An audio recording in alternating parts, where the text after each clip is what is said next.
الذي خلق الموت والحياة ليبلوكم أيكم أحسن عملا وهو العزيز الغفور.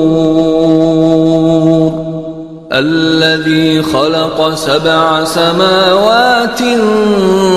طباقا ما ترى في خلق الرحمن من تفاوت فارجع البصر هل ترى من فطور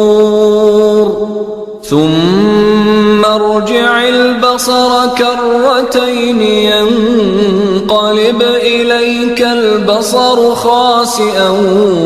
وهو حسير ولقد زينا السماء